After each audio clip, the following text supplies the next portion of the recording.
beekanaa yoo ta'u haleellaan waraana Itiyoo Suudaan ammoo qabxii biraa mil'uun tibbanaa mil'atteedha. Ani Israa'el sabaaf gama ogummaa kaameraatiin ammoo Abdii Jamaal nafaana jira. Mil'ii wajjin turtii gaarii.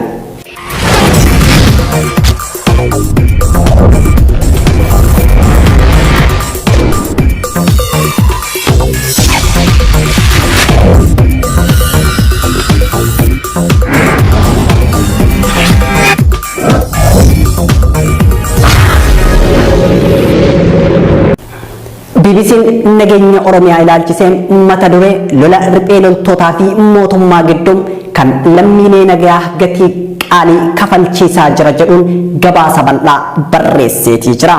Gabaasa isaatiin BBC'n baatii sadaasa darbee kutaalee lixaa fi kibba Oromiyaa iddoo humnootiin mootummaa hidhattootaan lolaa jiran dabalatee bakkoota garaagaraatti lammiileen nagaa hedduun ajjeefamuu yaadachiisa.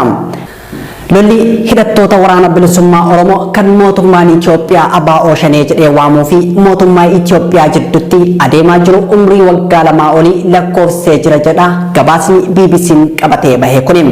Kutaalee Oromiyaa hidhattoonni kun keessa socho'an garaagaraatti raayyaan ittisa biyyaa bobba'ee kan ture yoo ta'u lolli Tigraay dhalachuu hordofuun dirqamni hidhattoota kana loluu humna addaa poolisii Oromiyaatti kennamu ministeerri muummee Itoophiyaa Dr. Abiy Ahmad xumura sadaasaa wayita paarlaamaatti dhiyaatan dubbatanii turan jechuun gabaasa isaa keessatti tuqeetii jira. Lixa Oromiyaa iddoowwan tokko tokkotti tajaajila bilbilaa fi intarneetii lola Tigraay hordofee addaan cituu kan yaadachiisu gabaasni kun tarkaanfii fudhatamaa jiruun kanneen ajjeefaman keessaa lammiileen nagaa jiraachuu fi gariin isaanii mana isaaniitii erga qabamanii booda mana murtiitti osoo hin dhiyeeffamin ajjeefamanii argamuun jechuun waan jiraattota irraa odeeffateen gurra addunyaa buuse BBC'n jechuudha. Godina Horroo Guduruu Wallaggaatti barsiisaa mana barumsa sadarkaa lammaffaa Saqalaa kan ture namni umriin isaa waggaa 32 Kitilaa Guddataa kanneen haala akkasiin ajjeefaman keessaa isa tokko jedha gabaasni BBC'n baase kun. Kitilaan Kamisaa sadaasa 19 bara 2020 halkan sa'aatii 3 walakkatti humna addaa poolisii Oromiyaa 10 ta'aniin mana isaatii qabame.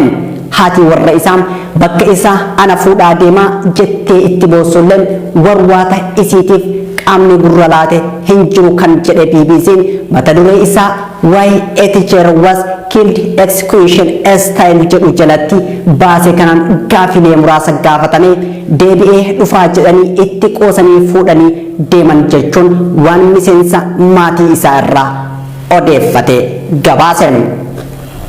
Gaafa sadaasa 20 bara 2020 bilbilli isaa cufaa akka ta'ee fi eessa akka jiru wallaaluu maatii isaa kan odeeffate BBC'n sanbata ganama reeffi isaa magaalaa Saqalaan Alaam iddoo Horoo Aagaa jedhamutti argamu gabaase.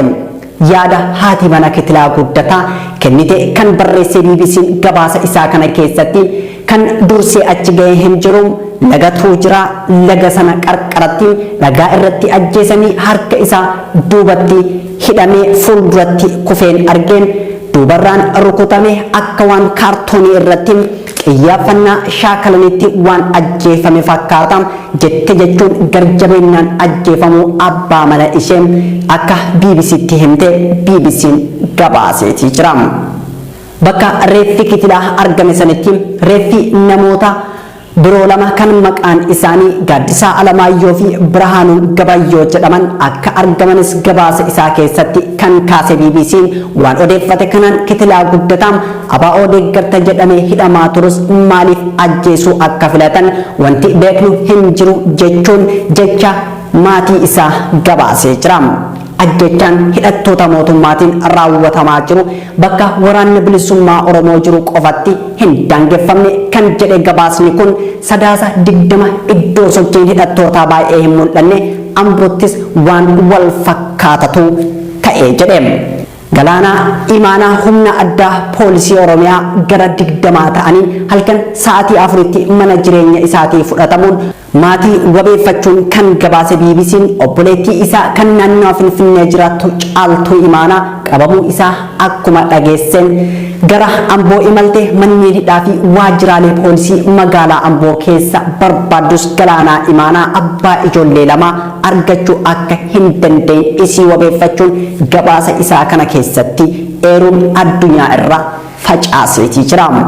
Obboleettiin Galaanaa Imaanaa Caaltuun ijibbaata barbaacha obboleessa isiin sadaasa 22 bara 2020 dilbata gara kaampii humna addaa poolisii Oromiyaa Saanqallee jirutti deemuun waardiyaa balbala eegu imimmaaniin kadhachuu isii kan eere BBC'n maqaa erga gaafatanii booda hin argattanii hin barbaadinaa Galaanaan leenjiif bakka biraatti ergamee jira. Eessa akka ta'e yeroo murtaa'e booda bilbilaan maatitti ni himama jechuun itti himuu isaa gabaasichi ifoomseetii jira.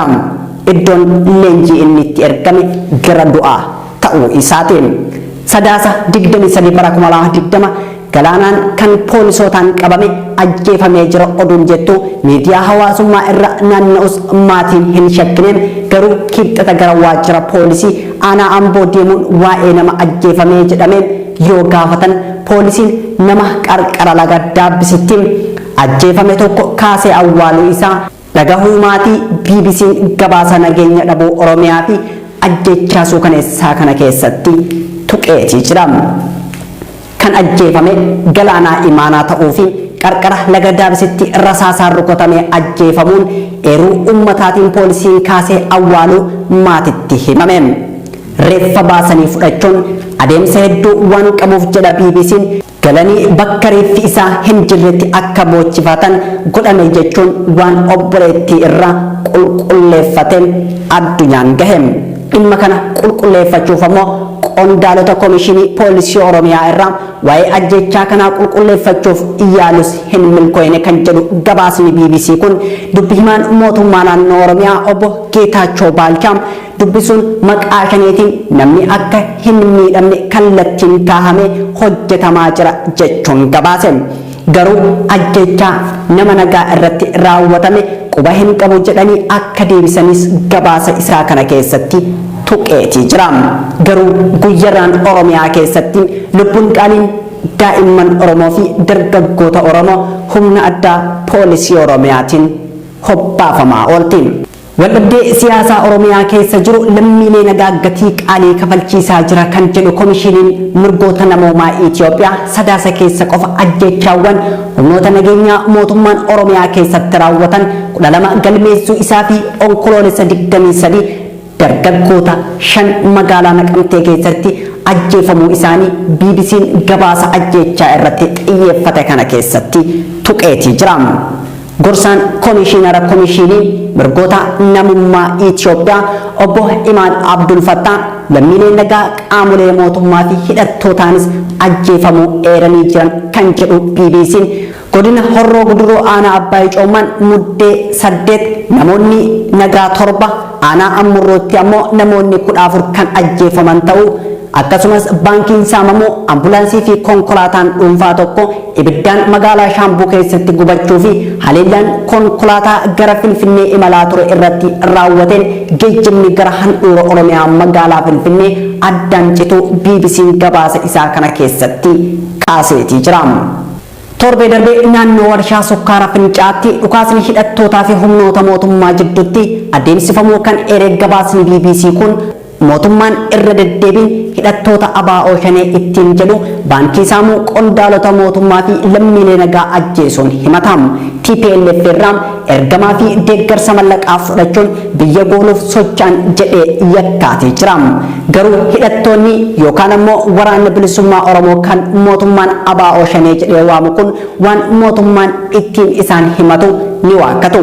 Ministeerri muummee Itoophiyaa ji'a muddee keessa yeroo Keeniyaa daawwatanitti naannicha keessa Al-Shabaabii fi adda bilisummaa Oromoo shanee ni balleessina jedhus lakkoofsi hidhattoota mootummaan yeroo adda addaa akka ajjeese himu salphaa miti. Haa ta'u malee lolli hidhattoota waliin godhamu dhumni isaa hin baramne jechuun barruu dhimma nageenya Oromiyaa irratti xiyyeeffatee barreesse goolabe BBC'n jechuudha. mootummaan duula oromummaa caccabsuu erga labseen booda opereeshinii sakatta'insa waraana bilisummaa Oromoo jedhuun humna waraana isaa lixaa fi kibba Oromiyaatti bobbaasuun lubbuu qaalii dhala Oromoo du'an dhabamsiisaatii ture.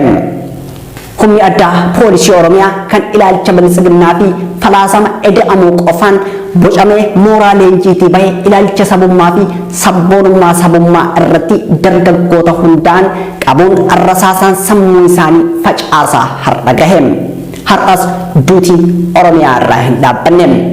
Nageenya dhabuun Oromiyaa ammootu Itoophiyaa nagaa dhabsiifteetii jirti. Summiin nageenya dhabuu bulchiinsa Abiy Ahmed kan ideoloojii yookaan falaasama eda'amuutiin biyyattii taaligaa jiru seenteetii jirti. Kun kan daawwataa jirtan midhoo tibbanaati. Midhuun kan midhatte ammootu gabaasa BBC'n dhimma ajjechaa Oromiyaa irratti raawwataa jiru midhattee fi waa'ee waraana Itiyoo Suudaan midhatte. Ammas nu faana bu'aa.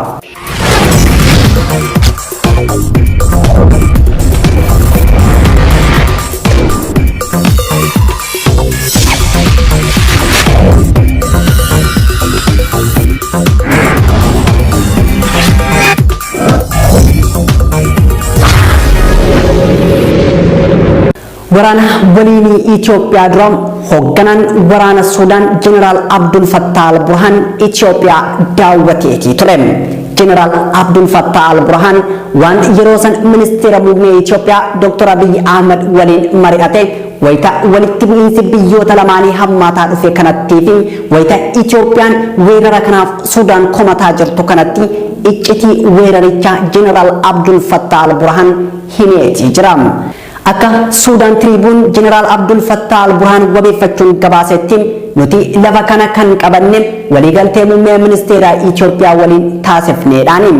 Kunis ministeerri muummee Itoophiyaa osoo lolli Tigraay hin banamin dura lootee galtoonni akka hin seenneef dangaa intarnaashinaala waliin qabnu akka eeguuf nuuf hayyamee ture. Humni waraanaa keenya kanuma hojiitti hiike jechuun dubbachuu isaa Suudaan Tribune gabaaseetii jira. Ministeerri muummee Itoophiyaa dogongora dippiloomaasii hojjeteen Itoophiyaan kan weeraramte yoo ta'u mootummaan Suudaan kan waggaa 25 oliif waa'ee lafaa fi qabeenya Itoophiyaa harka jirtu dubbachuuf ga'umsa hin qabne hamma hundeessaan bilisiginnaa fi abbaan falaasama eda'amuu Dr. Abiy Ahmed paarlaamaa irratti hidhannos humnas Tigraay irratti fixannee rokkeettii fi misaa'illi qabnus Tigraay tureem kana ammoo akka TPLF yookaan adda bilisa baasaa uummata Tigraay itti hin gargaaramneef barbadeessinee jirra jedhee dubbatutti Suudaan Itoophiyaa hin weerarre ture. Biyyi takka biyya biraatiin kan weeraramtu humna dhabuu isii fi deeggarsa dippiloomaasii dhabuu isii erga hubatteen booda. Gama dippiloomaasiitiin biyyoonni miseensa IGAD ta'an Itoophiyaa erga qeequu eegalanii bubbulanii jiru. Gamtaan Awurooppaas deeggarsa baajataa Itoophiyaaf kennu irraa qabateetii jira. Ameerikaanis erga hariiroo Suudaan wajjin qabdu bara 1993 as bara 2020 keessa haaromfattee fi erga waraanni Eertiraa raayyaa ittisa biyyaa Itoophiyaa gargaaruun adda bilisa baasaa uummata Tigraay waraanuu mirkaneeffadhe jettee Itoophiyaatti dugda kennitee jirti. Dhaabbileen mirga namoomaaf falman ajjechaa mootummaan Itoophiyaa uummata Oromoo irratti raawwatuu fi ukkaamsaa hooggantoota siyaasaa Oromoo fi miidiyaalee Oromoo akkasumas gaazexeessitoota irratti raawwatamu balaaleffachuun ibsa irratti baasu. Bulchiinsi Dr. Abiy Ahmed bulchiinsa abbaa irree jedhamee dhiyeeffama. Dhaabbanni mootummoota gamtoomanii Itoophiyaan yakka waraanaa Maayikaadirratti hojjettee jirti jechuun qaama walabaan dhimmi akka qoratamu waamicha taasisaatii jira. Siyaasaan qoodamuun biyyattii ammoo rakkoo nageenya biyya keessa jiru hordofuun humni Itoophiyaan weerartoota alaa of irraa deebisuuf qabdu xinnaa ta'uu isaa waan hubatameef Suudaan weerara kana bante jechuun xiinxaltoonni yaada isaanii kennu. Hunda caalaa hayyama daangaa eeguu Dr. Abiy Ahmed Suudaaniif kenneen kan hojiitti hiikte Suudaan erga ministeerri muummee meeshaalee waraanaa ammayyaa Itoophiyaan qabdu harki guddaan Tigraay keessa jiran kanas akka ho'aat ittiin fayyadamne barbadeessinee jirra jechuun paarlaamaa irratti dubbachuu isaa hordofuun humni waraanaa Sudaan kan Jeneraal Abdul Fattah al-Burhaaniin hoogganamu Itoophiyaa yoo weerare biyya hidhannoo fi meeshaa gahaa hin qabneen akka walitti dhufu beekee ture jechuun kanneen xiinxalla isaanii kaa'anis hedduun. Gama biraan kan kaafamu ammoo ajajoonni waraanaa raayyaa ittisa biyyaa harki olaanaan dhalattoota Tigraay ta'uu wajjin wal qabate amma ammoo ajajoonni kun garri caalu gita hojii isaanii irraa kaafamuu fi raayyaan ittisa biyyaa lola Tigraayitti adeemsifameen dadhabuu isaa akkasumas ajajoonni furtuu ta'an hidhamuu fi hojiin ala taasifamuun salphatti Sudaan humna isii Itoophiyaa irratti akka agarsiiftu taasifamee jira jedhames tilmaamama. Sababbiin armaan olitti kaafaman hundi dadhabina muummee ministeera Itoophiyaa fi paartii isaa Biltsiginnaa ta'uu irraa kan ka'e Itoophiyaan Sudaaniin weeraramte qeeqni jedhus tokko lamaa miti. Kan wal nyaatu waan isa nyaatu hin argu akkuma jedhamu san Profeesar Mararaa Guddinaa Afgaa fi Itiyoo FM irratti taasiseen Sudaan har'a daangaan kiyya asii naaf haa kabajamu jettee kan kaate nuti tokko ta'uu dhabuu keenya argiteeti yaada jedhu dubbateetii jira. Weerarri daangaa humni waraanaa Sudaan Itoophiyaa irratti bante bal'achaa dhufuun meeshaa waraanaa gurguddaa gara daangaatti fe'uu irraa hamma hariiroo dippiloomaasii isaanii kutuutti gaheen balallii qilleensaa lafa Alfashaaqaa fi Algadaariif irraa oggorsiifte. Maddi waldhabdee Itoophiyaa fi Sudaan lafa qonnaa biyyee gabbataan badhaate kan baha Sudaan kutaa bulchiinsa Algadaariif jalatti argamtu Alfashaaqaa kan bara 1990 keessa humni waraanaa Itoophiyaa Sudaan irraa fudhachuun waggaa 25 oliif irraa oomishaa turedha. Alfashaaqaan lafa iskuweer kiiloomeetirii 250 uwwisteedha. Laggeen sadii kan maqaan isaanii Atibaaraam, Saatit, Baaslaam jedhamuun kan marfamte Alfashaaqaan lafa oomisha gabaa giddu galeessaaf ta'u oomishuu dandeettudha.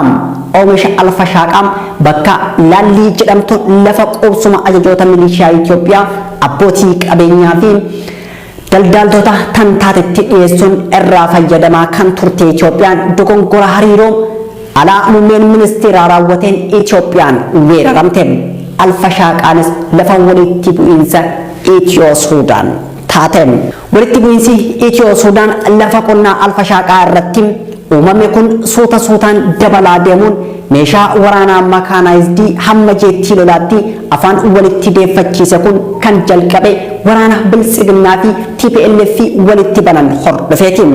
Humni waraanaa Sudaan kan birmadummaa biyya koo Itoophiyaan sarbame waggoota 25 oliif ture jedhu daangaa kiyya kan Itoophiyaa jala jirtu akka waliigaltee bara 1922tti deeffadha jechuun waraana isii gara daangaa Itoophiyaatti bobbaaste.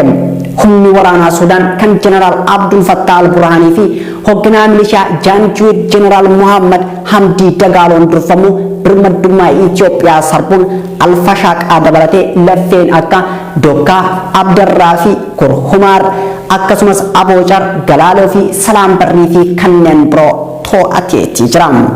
Dhimma walitti bu'iinsa daangaa Itoophiyaa fi Sudaan irratti xiinxalaan Afrikaa fi daayirektarri olaanaan dhaabbata faawundeeshinii nageenya addunyaa Alex Diwaal lolli kun wal dura dhaabbannaa biyyoota lamaan gidduutti waggoota dheeraa lakkoofseef boqonnaa haaraadha jedha. Loltoonni biyyoota lamaatii daangaa irratti kallattiin yoo walitti dhukaasan arguun taatee baramee miti kan jedhu xiinxalaan Afrikaa fi daayirektarri olaanaan faawundeeshinii nageenya addunyaa Alex Diwaal ka'umsi walitti bu'iinsa bara kanaa lafa daangaa biyyoota lamaanii Alfashaaqaa jedhamu kan kibba lixa Itoophiyaa naannoo Amaaraa fi Sudaan Algadaariif jedhamutti argamtudha jedha.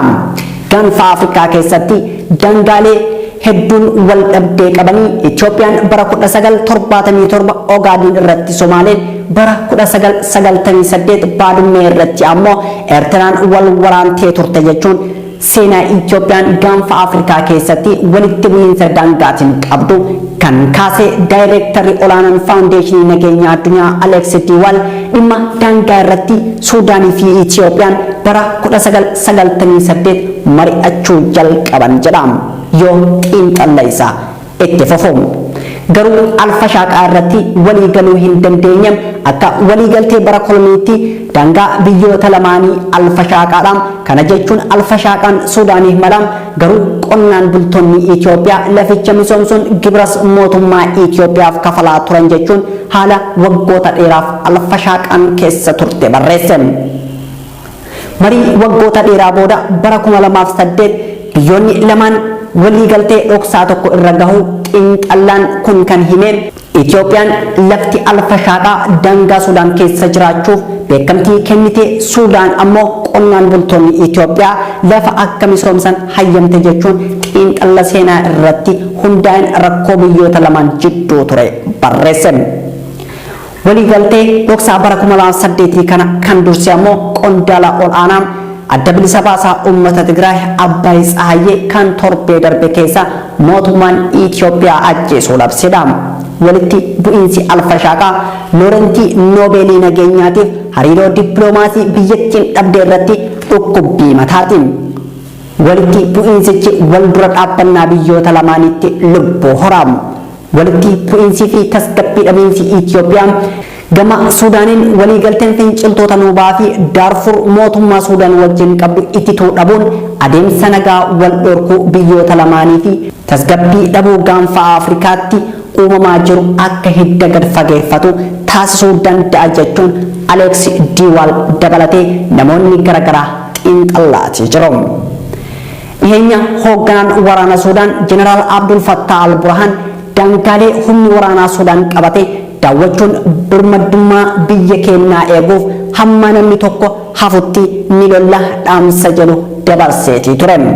Erga xayyaarri lolaa Itoophiyaa daangaa qaxxaamuree Suudaan galuun isaa roobii ganama dhagahamee booda abbaan taayitaa siiviilii aviyeeshinii Suudaan Ibraahim Adiilaan kamisa darbe ammoo naannoo qilleensa alfashaaqaa fi algadaariif irra balalliin hin danda'amu jechuun Itoophiyaa uggure.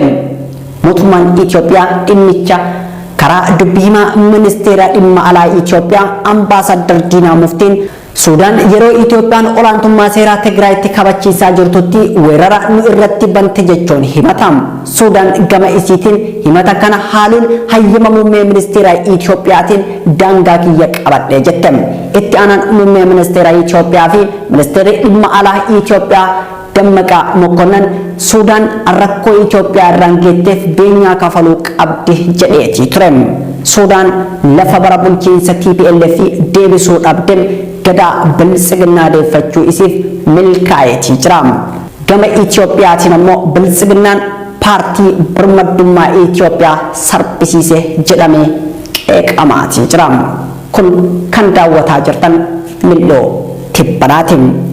Mil'uun ammoo kan mil'atte walitti bu'iinsa Itiyoo Suudaanii fi gabaasa BBCtiin. Qabxii keenya dhumaatiin walitti bu'iinsa dura hariiroo Itoophiyaa fi Suudaan jidduu ture ilaalla.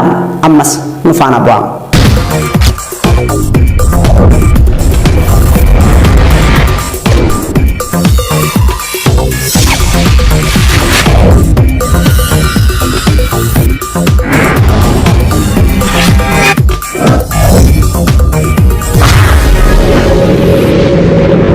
Ji'ootaan dura yeroo Suudaan warraaqsaan raafamaa turtetti dirree jeequmsaa fi warraaqsaa keessaa dambalii siyaasaa raafamaa keessaa baafte daandii ce'umsaa nageenyaa kan qabsiise Itoophiyaa turte. Michummaan Itoophiyaa fi Suudaan weerara dura ture kan hariiroo nageenyaa misoomaa fi siyaasaan itti mul'ate ture. Ajajaan olaanaan humna waraanaa Suudaan Jeneraal Abdul Fattah al-Burhaan baatii sadaasaa jalqaba irratti simannaa ho'aan Finfinneetti simatamuun ministeera muummee Itoophiyaa fi pirezidaantii naannoo Oromiyaa irraa mallattoo gootummaa kan ta'e eboo fi gaachana badhaafamuun isaa nageenyii fi michummaan biyyoota lamaanii kan itti mul'ate ture. Qondaalichi paarkii industirii Adaamaa dabalatee iddoowwan ijoo Itoophiyaan misoomsaa jirtu daawwateetii ture. Weeraraan Itoophiyaa ammaa fi keessummaan kabajaa Itoophiyaa ji'a lamaan dura Jeneraal Abdul Fattah al-Burhaan akkuma inni Itoophiyaa daawwatee deebi'een lolli kaaba Itoophiyaatti ka'e. Yeroo san ture kan ministeerri muummee Itoophiyaa akka lootee galtoonni daangaa keenya hin sarbine daangaa keenya eegaa jechuun humna waraana isaa kan gara Tigraay bobbaase. carraa sanitti fayyadamuun har'a Suudaan daangaa Itoophiyaa weerarteetii jirti. Kanaaf irra deebi'uun muummicha ministeera Itoophiyaa dogongora raawwatee jira jechuun komatamaati jira. Jilli Jeneraal Abdul Fattah al-Burhaaniin durfamu naannoo Beenishaangul Gumuzittis pirezidaantii naannichaa Ashadli Hassaniin simatamuun daangaa biyyoota lamaanii naannoo hidha guddichi Itoophiyaa itti hidhamaa jirutti misooma biyyoota lamaanii adeemsuuf waliigalteen tokko mallatteeffameetii ture. Akkuma waliigalteen kun mallatteeffameen guyyoota muraasa booda godina Mattakal keessatti ajjechaan jumlaa raawwate. Hariiroon michummaa biyyoota lamaanii haala kanaan osoo adeemsifamaa jiru waraanni Suudaan kan keessummaa kabajaa Itoophiyaa Jeneraal Abdul Fattah al-Burhaaniin durfamu daangaa Itoophiyaa irratti waraana bane. Waraanni kun banamuu hordofuun Itoophiyaan iccitii keessa isii baaftee jirti jedhamee xiinxalli kennamaatii jira. Weerara kana bira darbuun humni waraanaa Suudaan lafti hidhi haaromsaa guddichi Itoophiyaa irratti ijaaramaa jiru lafa kiyya jechuun dubbataatii jira. Ministeerri muummee Itoophiyaa erga gara aangoo ministeerummaa dhufe biyyoota jalqaba daawwannaa hojii itti taasise keessaa Suudaan Jibuutitti aantee biyya lammaffaadha. Yeroo sanitti hariiroon dippiloomaasii gama nageenyaa fi misoomaatiin biyyoota lamaan jidduutti taasifamu ministeera dhimma alaa yeroo sanii Dr. Warqinaa Gabayyootiin himameetii ture. Walqunnamtiin hooggantoota biyyoota lamaanii kallattiinis ta'e al-kallattiin geggeeffamaatii ture. Umar Hassan al-Bashirii fi Dr. Abiy Ahmad Ali jidduutti jechuudha. Garuu Umar Hassan al-Bashir yeroo muraasaan booda warraaqsa ummataatiin aangoo irraa fonqolfame. Erga Umar Hassan al-Bashir fonqolfamee booda Abiy Ahmad hooggantoota siyaasaa siivilii fi waraana Suudaan jidduutti nageenya buusuuf gara Kaartuum qajeele. Sandura garuu qaamoleen garaagaraa Itoophiyaan dubbii kana keessa akka seentu hin barbaadamu ture. Keessattuu erga muummichi ministeeraa Itoophiyaa beekamtii mootummaa garee waraanaatiif karaa xalayaatiin kenneefii booda garee mormitoota siivilii irraa ijaaraman irraa mormiin guddaan isa mudateetii ture. Yeroo sanitti dhimmoonni kun irra deddeebiin miidiyaalee Suudaaniin gabaafamaatii ture. Imalli jaarsummaa ministeerri muummee Itoophiyaa garee siivilii fi garee waraanaa Suudaan walitti araarsuuf taasiseen jaarsummaan embaasii Itoophiyaa keessatti taa'ameetii ture. Jaarsummaa kana dura garuu mormitoonni jaarsummaaf haal duree ka'an qabu. Haal dureen isaanis seensa Ramadaanaa irratti ajjechaa raawwateef manni maree waraanaa itti gaafatamummaa akka fudhatu dhimmichi garee idil addunyaatiin akka qulqullaa'u yookaan qoratamu hooggantoonni dhumaatii kana raawwatan mana murtiitti akka dhiyaatanii fi gareen milishaa Jaanjoor jedhamu waraana keessaa akka ba'an qabxiilee jedhan haal dureef kaa'aniiti turaniin. Dhimma kana irratti mariin erga taasifamee booda waliigaltee malee gargar bahaniin Dr. Abiy Ahmadis Itoophiyaatti deebi'eetii ture. Dhimma jaarsummaa kana gamtaan Afrikaa itti seenuun gorsaa addaa ministeera alaa Itoophiyaa yeroo sanii Muhammad Diidii fi dippiloomaatii Aljeeriyaa Ismaa'eel Chaarwii bakka buusuun jaarsummaa itti fufe.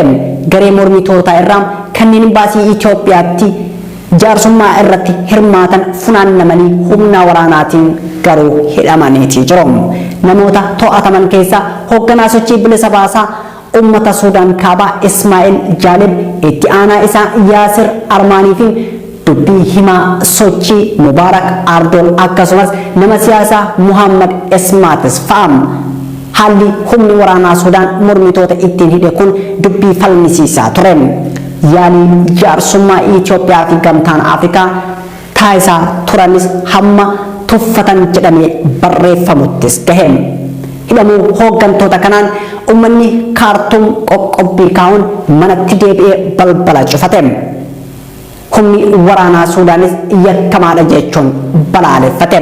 Dadhabbii yeroo dheeraa booda garee waraana Suudaanii fi garee mormitoota siivilii Suudaan walitti araarsuun mootummaan ce'umsaa Suudaan hundeeffame. Waliigalteen mootummaa ce'umsaa Suudaan garee waraanaa Transitional Military Council jedhuu fi garee siivilii kan Force for Freedom and Change jedhu jidduutti garee waraanaa irraa Jeneraal Muhammad Hamdaa Dagaaloo fi garee siivilii irraa ammoo Ahmad Raabiitiin hagayya 17 bara 2013 bakka Abiy Ahmadii fi hoogganoonni biroo argamanitti mallatteeffame. Amma garuu Suudaan rakkoo keessoo isaanii furuun Itoophiyaa weeraraniitii jiru. Kun ammoo dogongora muummicha ministeeraa raawwateen jedhamaati jira. Muummicha ministeeraa tarii hubannoo dhimma hariiroo alaa qabaachuu dhabuu danda'a ta'a. Kunis biyya birmadummaa qabdu takka qaama alaatiin daangaa keenya eegaa jechuun akka dogongora ta'etti kaafameetiin irraa dubbatamaati jira. Jeneraal Abdul Fattah al-Burhaan humna waraanaa Suudaan dursuun Jeneraal Biraanuu Juullaa ammoo humna waraanaa Itoophiyaa dursuun Abiyyi Ahmed ammoo Itoophiyaa Abdallaa Hamdok mootummaa ce'umsaa Suudaan hoogganuun walitti bu'iinsicha gara marii nageenyaatti fidumoo gara dirree waraanaatti fiduun dhimma ummatoonni biyyoota lamaanii xiyyeeffannaan hordofanidha. Tole kabajamtoota daawwattoota keenya qophiin mil'uu tibbanaa har'aaf qopheeffanne kana fakkaata. An kan isin faana ture Siraay Sabaaf gama ogummaa suur-sagaatiin Abdii Jamaaltu na faana ture. Qophiileen Oromiyaa Miidiyaa Neetwork itti fufuu hamma torbaanetti.